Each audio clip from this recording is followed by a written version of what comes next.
All right, cool. Here we go, guys. So today's topic is best food swaps. Okay.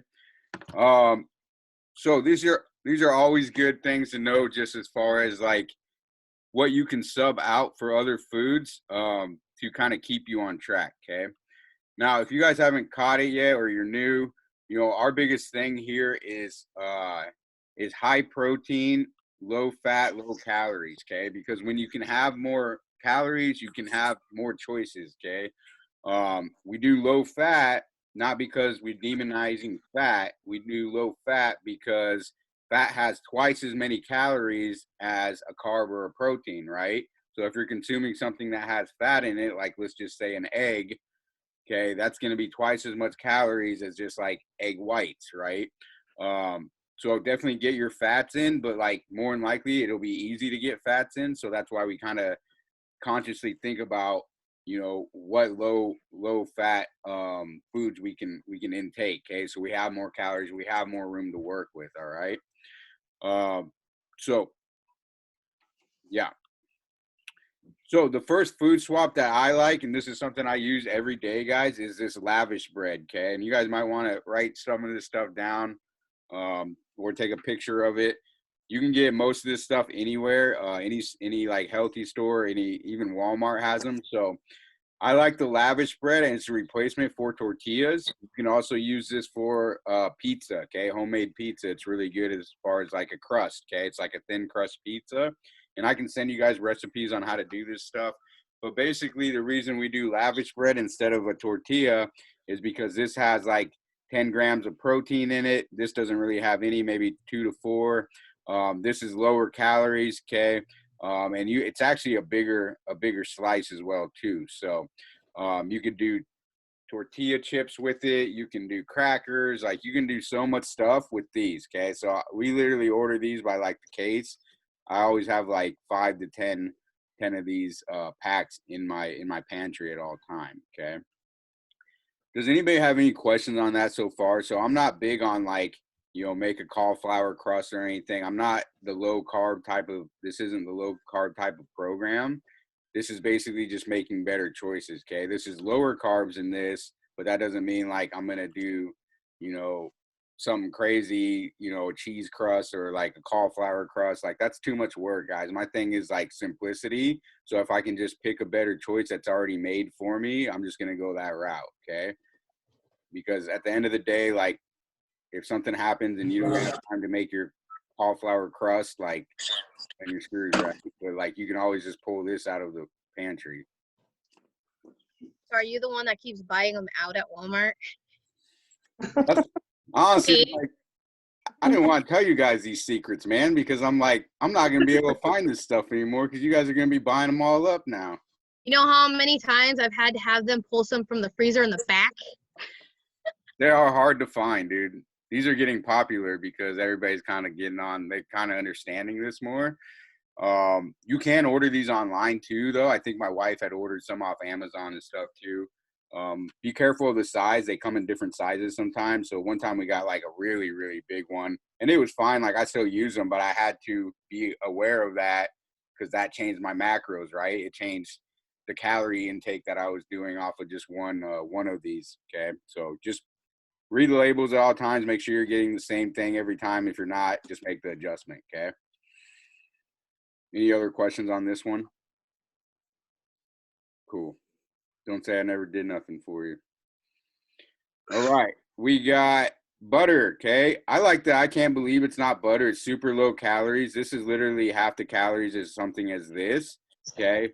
And typically like you can get a whole tablespoon of butter on like 2 pieces of bread, things like that. So anything that's just lower calories, guys, is going to be the best option because then you have more to work with. Now, if you're trying to gain weight, guys, like obviously you're going to want to do the opposite of this and you don't have to pay attention. You still got to pay attention, but like you don't have to look for the lower calorie options all the time because if you're trying to gain weight, you're obviously doing the opposite, right? You're picking the higher calorie stuff if you're having trouble eating. Okay. Any questions on the butter? They have 2 versions of this. There's another, I can't believe, not butter, and it's not the light version. It's like 60 or 65 calories. So if you want the lowest calorie butter, this is about it. Okay.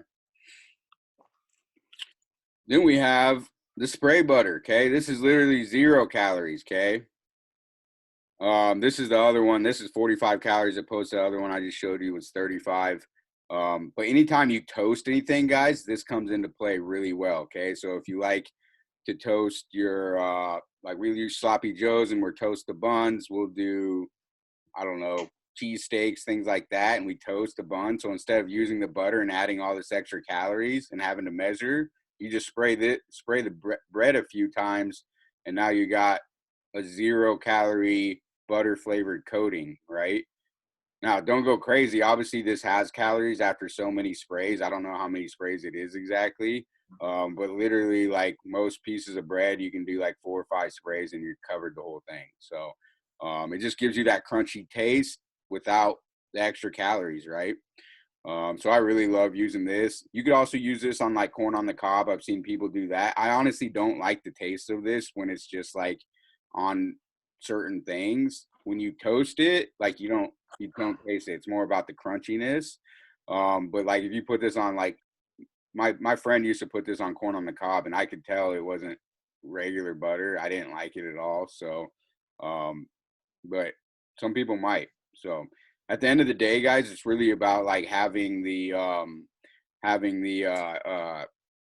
ability to sacrifice a little bit, right? Because here's the thing: is like, is any of this stuff going to taste 100% like what you're used to? Probably not. But if you're willing to sacrifice that for your end goal, like I'm okay with sacrificing a little bit of taste. Like I have a 0 calorie Gatorade right now. Okay, and I think this might be on here. Yeah. Does it taste exactly like a regular Gatorade? No way, because it has regular Gatorade has like real sugar in it, right? But like for 0 calories, I can drink one of these and not really notice the difference. Like I'm good. I'm doing that as opposed to like if I get tired of drinking water. Like we all get kind of tired of drinking water sometimes, guys. So this has great flavor. It's 0 calories. Artificial flavors. If you're not big on artificial flavors, like that's cool. You don't have to do this, but I honestly don't think artificial sweeteners or anything are gonna hurt you. So The spray, we used it on the grill. We put corn on the cob on the grill and used it, and vegetable shish kebabs, there you and it was awesome. go. Nobody noticed the difference. Right. Nobody will. And that's the thing about this type of eating, guys. You get it so close to the real version that you could have guests over and they aren't going to notice the difference. So if any of you guys watch the guy that I follow, Remington James, on YouTube, all his stuff is like based off of the real stuff. It's just um, converted a little bit to have less calories, more high protein, those things. But like when you eat like that, guys, you're not gonna crave those other things because you've had something that's so similar to it, that it's not really like that big of a deal anymore. Okay, so if like you can have the high protein version of like a cookie, like you're really not gonna crave a real cookie much anymore. Like you might every once in a while be like, okay, I want a real cookie now, but like for the most part, that's gonna satisfy your craving, and that's why doing our method and cooking and eating like this, guys, is 100% the way for this to be a sustainable process, because you're not going to, the reason that these other diets don't work is because you're always cutting something out, right? And then what do you want? You want that more when you cut that out. So if you can get something just as close, really close to that, but not do so much damage on the gut, like it's a win-win, right? Cool. And then we have the butter, or I'm sorry, the cheese. So I think this is the greatest invention ever here. Like, and I just learned about this maybe like a year ago. Um, Fat-free cheese. Okay, if you guys have not bought fat-free cheese, and this might be another thing that's like hard to find sometimes. You can get it at Walmart almost any time, but fat-free cheese, when you take the fat out of cheese, guys, it's literally pure protein. So not only are you still getting that cheese taste, you're getting added protein on top of it in your diet, which most of us always need more protein anyway. And it doesn't taste that much different. Okay, now here's the thing, for me at least, I don't like this stuff just eating it plain or like putting it on something. Like it has to be melted for me to not notice. Okay. Now, if I was just to put this on, like, I don't know, what do you sprinkle cheese on that you just kind of eat without melting it? Tacos. Yeah, yeah, if you just sprinkled it on top, you might taste it. Tacos, you might not even, because you got a bunch of other stuff in there too. But let's say you're one of those people, like I used to be the guy that would grab like a handful of cheese out of the bag, right? Like I can't do that with this because it just doesn't taste the same, right? But like when I melt it on something, it tastes exactly the same. I get that kind of that texture. A lot of it is just texture, guys. It's not so much the taste that you're after. It's that texture, the crunch, the creamy middle, whatever it is. And there's singles for this. Okay. So if you want to do grilled cheese, if you want to do anything that you can use this type of single slices on, it literally, like, we give it to our kids, guys. Like the kids don't even know that they're eating something different, and they're getting more protein. Like I think it's good, man, because kids are sedentary nowadays too. So it's like, do they really need the extra fat in their diets anymore? Like probably not. And I'm not telling them, I'm not like cutting all the fat out of my kids' diets, but it's like, if you don't need this, like you don't need to have this, right? Any questions on the cheese? The cheese was a game changer for me. It's a way to go. All right. And then we have the bread, okay? So bread you got to be careful of because there's a lot of marketing tricks that are going to like, hey, this is a healthy version of bread or whatever, but they put so much crap in it that ends up the calories are like way more. So like this one slice of this bread's like 120 calories, whereas opposed to two slices of this whole wheat bread is only 120. Okay, so like I could have two slices over here for the same amount as having one slice over here. Okay, I'm going for this all day long because I can eat a little bit more food. And so if you really want to get anal with it, you know, I always say try to buy the 100% whole wheat bread, just because a lot of this stuff where they market as like whole, if it just says like whole wheat or something like that, a lot of times it could just be dyed and it's not really truly like 100%. So just make sure it says 100%. It's better fiber, it keeps you fuller. But other than that, just lower calories, guys. Like that's where it's really about. Because then you have room for other things. If you want to have a treat at the end of the night, you can do that. With the bread, like you're talking about, sometimes they'll dye it and do different things. If you look on the ingredients, if it's actual, like if it's the processed stuff, it'll say enriched wheat, just the same as white bread will. So you have to look at where it's the actual, like it just says it's like whole grain wheat or whatever as the first ingredient in order for it to be the actual whole wheat bread. That's a good point. Yep. And yeah, if it says enriched on it, guys, that means like, yeah, it's dyed, right, Evan? Okay. Yeah, that's usually when they process it. They do the enriching process, and then they actually take some of the nutrients out. And it's the same thing that they do with just normal white bread, and so it doesn't have everything. That's why it's not true whole wheat bread. Yeah, that makes sense. Cool. Appreciate that. Cool. And then we have pre-made frozen meats. Okay, so if you go in my fridge right now, like you're always gonna find like 2 or 3 of these bags in there at all times. Okay, because why? They're already cooked. They're quick. Like if I literally had to make them in the microwave, I could, and they still taste fine. Okay, as opposed to like every week I gotta go and cook, you know, a week's worth of meat to have my week prepared. Like, and you should meal prep to a certain extent, but there's always gonna be times, guys, where things don't go to plan. And when you have these just hanging out, like it's so quick, so easy to just put these in. Okay, put them in the microwave, throw some broccoli in there, whatever you want, maybe in some rice, whatever, and it's just quick and easy, guys. So always have a couple of these bags ready to go. I like to switch between steak and chicken, just so I don't get tired of one thing. But these things are lifesavers right here, because if you don't, Where do you find those? you can find these anywhere, honestly. I think my wife goes to Hy-Vee and gets these, but Walmart probably has these. So, and it might be a different brand, but like it's just frozen meat that's already cooked. These are really good for you guys that are just bad at preparing, and you got to do something on the go. Okay. Again, you can throw them in the microwave. If you're at work, take them frozen. By the time you eat them, they'll probably be almost unthawed. And if they're not, just throw them in the microwave for 2 minutes. Like, it'd be good. Cool. All right. So almond milk has less fat. Again, that less fat trend we got going on here, right? Uh, it tastes decent. Like it's not as thick as regular milk, but these are really good for protein shakes. If you guys don't like putting water in your protein shakes, the almond milk's the next best thing because it's low calories. It's gonna thicken up that protein shake to make it more like a real shake. And it'll just taste a lot better. So, me, I kind of like with protein shakes, I just gut them down because I honestly don't care about the taste of a protein shake. I'm just drinking it for my protein.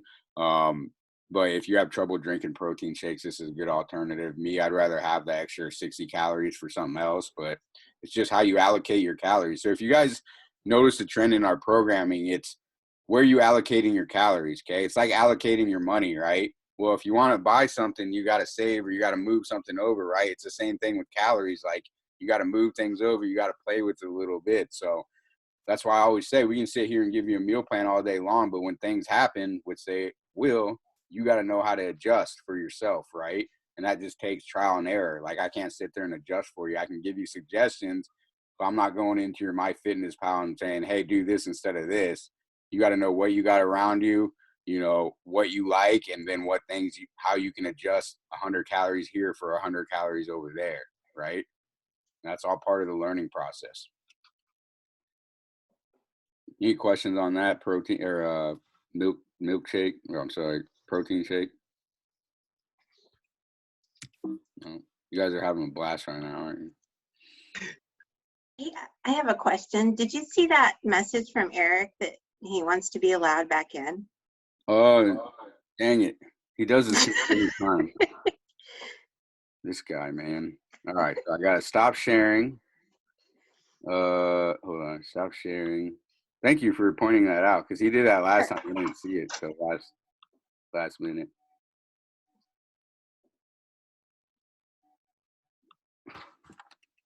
Yeah, he just called me. Is he back in here? Okay. Okay, I think he's back in here now. Oh, he is? Okay. Yeah, I think I just let him in, so. Oh, okay. Sorry about that. No, I just saw the message and I appreciate you letting me know because he was calling me. Yeah, I'm back in now. Yeah, we noticed. Thanks, man. okay. I was on my phone at first because I was passing meds. Now I'm back on my computer, so I'm gonna shut up. All right. No, I appreciate you coming back in. We miss you. We miss you while you were gone. I missed y'all too. Bianca's trying to get back on too. It's Blanca. Blanca, yeah, I don't know why I said Bianca. Blanca's trying to get back on too. All right. Hold on a second. Okay. Blanca's not in the waiting room.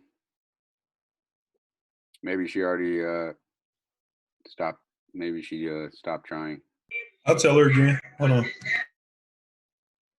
I'm just going to keep going. Let me know if somebody sees her in the waiting room.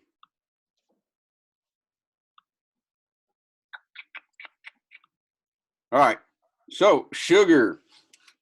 Obvious substitute, right? The Splenda, 0 calorie sweetener. This is really good for cooking more than anything. Obviously, like coffee and things like that. But if you guys get like these recipes that have, especially some of the dessert protein recipes, if you guys aren't doing dessert protein recipes, like I highly recommend it because it's one thing to drink a protein shake, but it's another thing to actually eat your protein. It makes you fuller. And then, like, look, most of us have kind of a sweet tooth at night or certain times. Like, wouldn't it be nice to just grab something that you know you're not going to sabotage your results with, and it's going to actually add to what you want to do? Like, I literally eat. I'm blessed. Obviously, I got my wife that, you know, she'll cook for me and things like that. But I literally eat some form of sweet thing every single night, but it's high protein, so it also helps me get my protein in. So and it's just kind of a nightcap. Like it like lets me end my night really well. I'm full. I'm not, you know, hungry when I go to bed. I think the worst thing that you'd ever feel is hunger when you're going to bed because you're just going to go off track when that happens. So so definitely get some of this, do some recipes. Most of the recipes that you'll find don't really take that much time or effort. Like you're going to spend just as much time doing like something that's not good for you. Right, egg whites. So egg whites and egg beaters. So obviously this whole yolk right here, that's all fat, guys. There's some protein in there, I guess, too. But mostly you want the egg whites. So they do the work for you. They take it out and bottle it up for you, okay? There's egg beaters too. So the difference between egg whites and egg beaters is egg beaters actually taste and look more like an actual egg. Okay, so they're yellow, they taste like a yolk, but they have the exact same macros, high protein, low fat as egg whites. Okay, so I don't even do egg whites anymore. I actually stumbled across this. Maybe somebody else knew that this was here before. Um, but egg beater, like, so I went to the store. I went to go grab some egg whites, and I thought I grabbed them. I grabbed these egg beaters, and they look just like regular eggs. I'm like, shit. Well, these aren't gonna fit the macros. So I passed them off for like a week. I didn't even look at them. And then one day I was looking at them, and I'm reading the label. This is why you guys should always read the labels. I'm reading the label. I'm like, this is the exact same macros as egg whites, and they taste exactly like eggs. So I'm like, this is a game changer for me. Like, it was one of the best days of my life. I can have real eggs again. Because I eat eggs every freaking morning. So when you eat, if any of you guys ever eat egg whites, like they're super plain, like they're not that good, right? You do the egg beaters, it's like having a real egg. Like, it's so good. I have a big burrito every morning, and it's literally like 50 calories. I got a couple of egg whites in there, the fat-free cheese, okay, which is all protein. And then I got the lavish bread, which is another 10, 15 grams of protein on top of that, guy. So it's like first meal of the morning, just stacked with protein. I knock out a lot of my protein goal in my first meal. That's where you want to be. Because guess what? Like today I hit my protein earlier. My wife made like real brownies, not protein brownies. I'm gonna go eat 2 protein brownies or 2 regular brownies when I get off the call here. I'm gonna enjoy every minute. I'm gonna take pictures of it and put it up on social media and brag about to people how I get to eat whatever I want and still drop body fat, right? Sounds like a good life for me. So it just takes a little forethought. It takes a little bit of maneuvering, right? That's why I love this process. All right. Cool. And then we have like our syrups, okay? So obviously we have our regular syrups in here, super high calorie, super sugary. Then you have these syrups, which are made with artificial sweeteners, right? Literally like Hershey syrup, look, 5 calories, okay? It doesn't taste that much difference than the regular one, okay? And then you have your other syrup here, your pancake syrup. I think this is 20 calories. So Mrs. Butterworth's like 120 calories for 1 tablespoon. This is like 20, okay? Hershey syrup, 110 calories per tablespoon, 5. See where I'm going with this, right? Like, sacrifice a little bit of the taste. You'll get used to it eventually anyway, and be able to hit goals and still enjoy close enough. You're close to that real thing that where you're not gonna just crave all that crap anymore, okay? And it takes time. Like even after you do some of this stuff, guys, like you still have some cravings for other stuff. But like we used to go out to eat every weekend religiously, not go out to eat, but pick up fast food Fridays and Saturdays, or Saturdays and Sundays, like at least twice, maybe 3 times a week. And since we started really cooking like this, like we don't crave any of that stuff anymore. We'll just cook everything at home. But that takes time. All right. Cool. So dressings for salads. I'm not big on like vinaigrette and stuff like that, like the healthy versions of salad dressing. So I just go for the light versions, right? We got 130 calories here for a tablespoon, right? Compared to 60 calories here for 1 tablespoon. So literally over half the amount of calories here, okay? Less than half, okay? It I tastes have one that I suggest for it's no fat. It just has like maybe 5 carbs, but you get the full 2 tablespoons and it tastes really good. If you like sweet salads, it's Skinny Girl's poppy seed. It tastes great. Some of the other variations of the Skinny Girl brand, they're good, but they can be a little bit, like you said, it doesn't compare. But I found that the poppy seed kills my sweet tooth craving on some of the salads, and it tastes really good, and it's got like maybe 5 calories. nice. Yeah, write that down, guys. Skinny Girl pop. What was it? Poppy seed, Skinny it's Girl sweet. pop. Okay, Hmm. perfect. Cool. Thanks for that. I was going to say the same thing about the vinaigrette. Have you tried the raspberry vinaigrette? See, I don't like vinaigrette. It's sweet. Yeah, maybe I don't like sweet salads. I like I just do ranch normally, but cool. So we have spaghetti noodles here, or just any kind of noodles. So switch these out for tofu noodles. You can buy this stuff at the store. Mindy sent me this picture the other day because I was doing these tofu ones. The tofu ones are more like almost like a ramen noodle. They don't taste like a ramen noodle, but they're made like that to where they bunch up more, and it's harder to eat. I think I did kind of a version of these healthy noodles that Mindy sent. They're more like a spaghetti. So this is for spaghetti is what I'm talking about, guys. But they tasted just like regular noodles. They're 0 calories for like a whole freaking pack of these guys. So imagine how much more, imagine how much more like sauce and meat you can have if you lower this amount of calories, okay? Because this is a lot, guys. Like you do a cup of this and you're looking at like 150 calories, right? And a cup's not really that much for spaghetti. So In one of those packets, it gives me like 3 different meals. So yeah, it'll last you a while. yeah. All Now, right. what are those healthy noodles made of? Soy, I believe. Soy? Okay. Costco, they're out. Trust me, I've tried the last 2 weeks, but they said possibly this next weekend. My wife just got some from somewhere else too. I'll have to ask her where she got those from. But the ones that we got, what are these made out of specifically, Mindy? Do you know? I'd have to go get the box, but I think I sent you guys the back too. Mindy, I thought you sent me the picture was soy. Yeah, I think it's just soy. Sam's Club might have them. I think it's soy. Yeah. Sam's might have them. They might. Yeah. Say for some of that kind of stuff, we make like a spaghetti casserole thing. And if you actually take a spaghetti squash and cook it up, spaghetti squash, like since it's kind of stringy and stuff, it actually is decent too. It's crunchier because it's a vegetable, but it's still a good alternative too. Yeah, I think I've done that before too. Actually, that takes probably a little bit more work, but Yeah, you have to, because you have to cook the squash first before you can do everything else. But yeah.